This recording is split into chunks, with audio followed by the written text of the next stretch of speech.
men is to whine and complain, right? So I'm not into like men's rights movements because I just don't think, more than anything else, I don't think they're effective. Forget about how they behave and the morality and the whatever. I don't think people, we're biologically different and we're programmed to have sympathy for women and we're programmed to consider men disposable.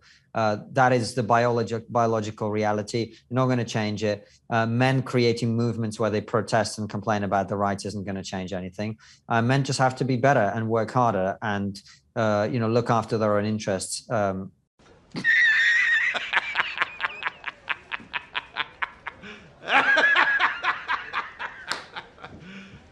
You serious? And so there's some sense to that, but it's not correct. It's not an instinct. It is a habit. There's a big difference between a habit and an instinct. And yeah, our survival as a species historically has partly relied on valuing the incubator that a child grows in before birth, right? And having somebody stay at home with the children and somebody go out and take the risks. But that doesn't necessarily translate into it must be an instinct. If it is an instinct, that can be an explanation for it. But, I can't think of what the name of the logic flaw or the rhetorical fallacy that is. It's the one that's described as if A, then B, B, therefore A.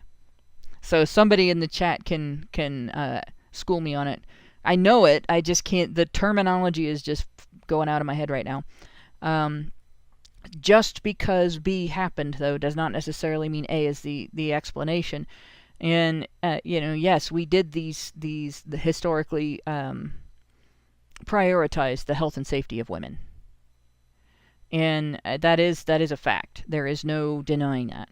And that is part of the reason why fallacy of affirming the consequent. Magritus one got it first. But yeah, like that is what we have done throughout history.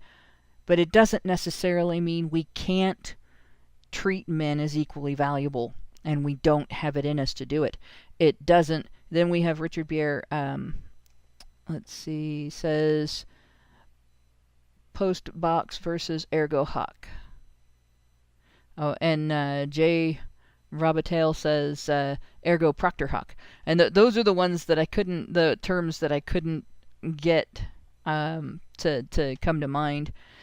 That's Latin, and I don't actually speak it. So, but essentially, it's a significant mistake. When you make that mistake, you are assuming that the conclusion proves the evidence instead of the evidence proving the conclusion.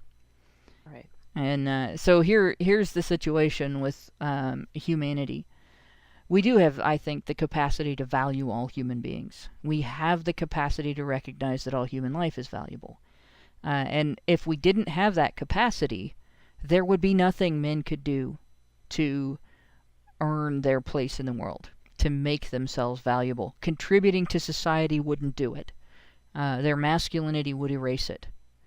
I'm safe from the No, I doubt I'm safe from the FBI.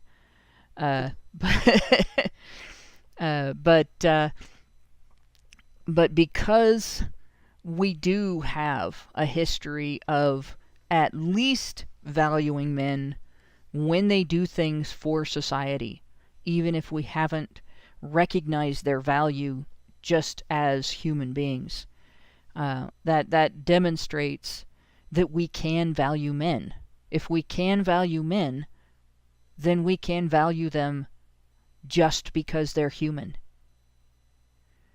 So I like Vernon's answer to this. Translation: I'm too morally lazy to recognize that men should have equal dignity and worth as a human being and not below women, and I'm playing the biology card because I'm too cowardly to stand for men and dare say that men shouldn't be regarded as disposable.